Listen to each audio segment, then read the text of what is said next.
Hi, this is the Anfield Wrap, and this is on this day. And on this day, in February 14, 2016, Kolo Toure, Mike, I'm sure you'll recall, scored the only goal of his Liverpool career in a 6-0 thrashing of Aston Villa at Villa Park. To some extent, is he the epitome of a Liverpool cult hero? He's certainly one of the cult heroes certainly in recent years. It was something quite lovable about Kolo, wasn't it? The fact that he'd had a great career. He came in.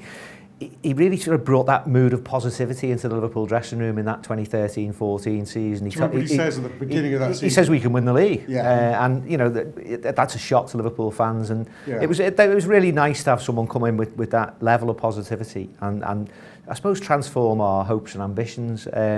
But for me, I mean, the irony is that throughout that season, the two most memorable moments for me are the own goal at Fulham, which is possibly one of the most untidy pieces of defending of all time. And the catastrophic back pass or the pass across goal that's seized upon at West Brom, which results in their equaliser. Which cost us the title. Right, If you look at it, cult heroes who perhaps weren't quite the thing in terms of ability and quality, then maybe Kolo fits into that bracket just like that.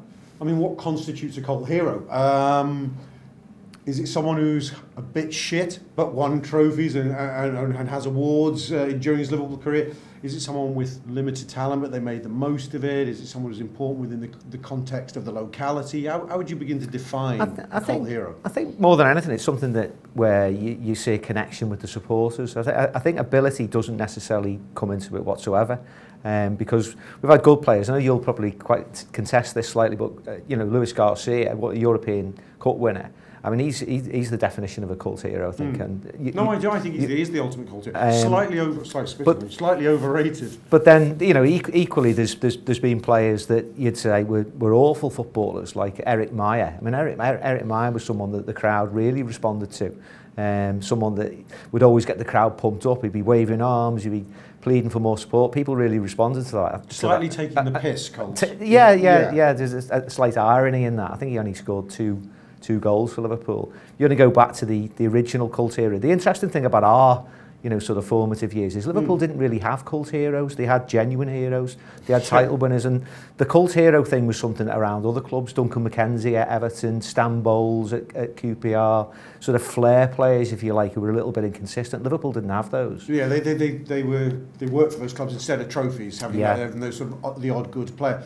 Well, that sort of begs the question, is a cult hero, does he have to be not that good, really, to be a cult hero? I think the first cult hero of my generation was Joey Jones, who was a European Cup and League title winner with Liverpool, but a left back, but he probably wasn't, he was far from being the best in that side, but he had this, I don't know, what's the word, compelling personality, and the Cup really warmed to him. Yeah, and he was aggressive, and, that people want to see players that put their heart on the line. They wear the shirt with pride. They always give 100% regardless of their ability. Joey Jones certainly fell into that category. He had a sort of a notorious clenched fist to the Kop, which was his signature trademark. And I'm just trying to think about other ones later on as well.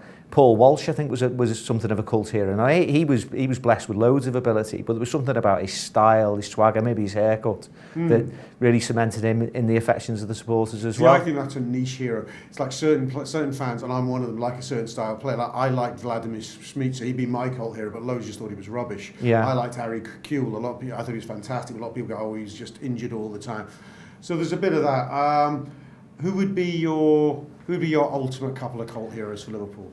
Well, I mean, again, just going back to the idea that players with not a load of ability who perhaps just outperformed their natural inclinations. But then I suppose Robbie Fowler is the ultimate cult hero. It's maybe something about a player that's there's a little bit of devil in them. There's something in their personality that's slightly different, out of the mundane footballer that you see. Robbie had all of that, but he was fantastic as well. See, I've got Carragher on the list, but I would argue that the likes of Carragher and Fowler are just too good. I mean, arguably world-class players in their pomp, in a certain sense. I think we're characterising them as folk heroes, really, because they were of the people, they were of the city. For me, my ultimate cult heroes would be from my youth, relative youth, Ronnie Rosenthal, who came in and galvanised Liverpool in a title race, but flattered to deceive ultimately. I think that's true of O'Connell's. Also had a great song as well, didn't he? I think the great song is key to them. So they get a status beyond their abilities. First I can remember of getting a cult hero song, but actually genuinely deserving it in recent times has been Bobby Firmino, who actually is a world-class player and has a world-class song. Yeah, and maybe there's something about his eccentric style of dress and his sort of off-the-field demeanour as well. It makes him different. It makes him lovable.